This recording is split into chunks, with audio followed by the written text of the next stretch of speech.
বিসমিল্লাহির রহমানির রহিম।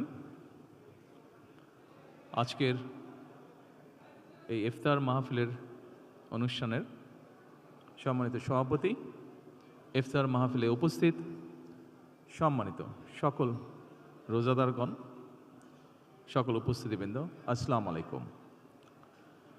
প্রথমে আমি বাংলাদেশ জামাতে ইসলাম এবং তার নেতৃবৃন্দকে আন্তরিকভাবে ধন্যবাদ জানাচ্ছি। আজকে আমাকে, আমার সাথে আমার নেতৃবৃন্দকে এবং আমার সাথে আমার সফর সঙ্গীবৃন্দকে এই ইফতার মাহফিলে দাওয়াত দেওয়ার জন্য।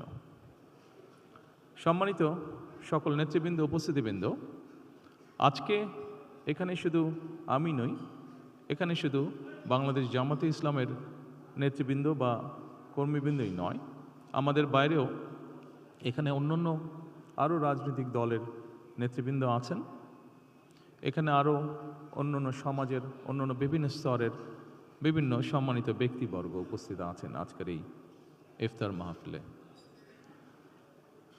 আজকে আমরা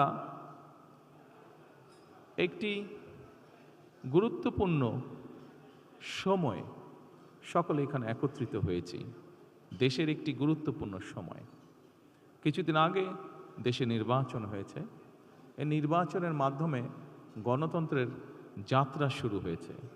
যে গণতন্ত্রের জন্য বাংলাদেশের মানুষ প্রায় এক যুগেরও বেশি সময় ধরে অকাতরে জীবন দিয়েছে, বিভিন্ন অত্যাচার, নির্যাতন, গুম, খুনের শিকার হয়েছে। এত ত্যাগের বিনিময়ে আমরা আজকের এই গণতন্ত্রের যাত্রা, যেটি সূচনা হচ্ছে বা হয়েছে নির্বাচনের মাধ্যমে, সেটির সুযোগ পেয়েছি।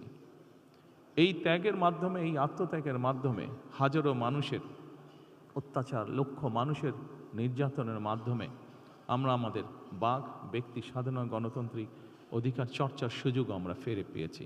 সেজন্যই প্রথমেই আসুন আমরা আল্লাহর দরবারে শুকরিয়া আদায় করি।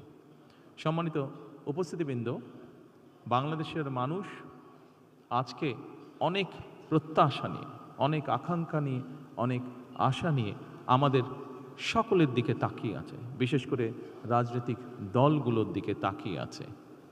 আজকে আমাদের এই ইফতার মাহফিলে আসুন আমরা আল্লাহর নামে শপথ গ্রহণ করি যে আমাদের আগামী দিনের কাজগুলো হবে এই দেশের মানুষের ভাগ্য পরিবর্তনের জন্য। আসুন আমরা আল্লাহর দরবারে সেই রহমত চাই যার মাধ্যমে আল্লাহ আমাদেরকে এই দেশের মানুষের ভাগ্য পরিবর্তনের জন্য, এই দেশের ভাগ্য পরিবর্তনে কাজ করার তৌফিক আমাদেরকে আল্লাহ তাআলা দিবেন।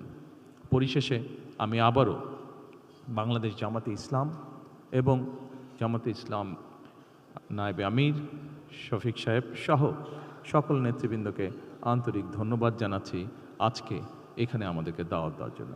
আসসালামু আলাইকুম।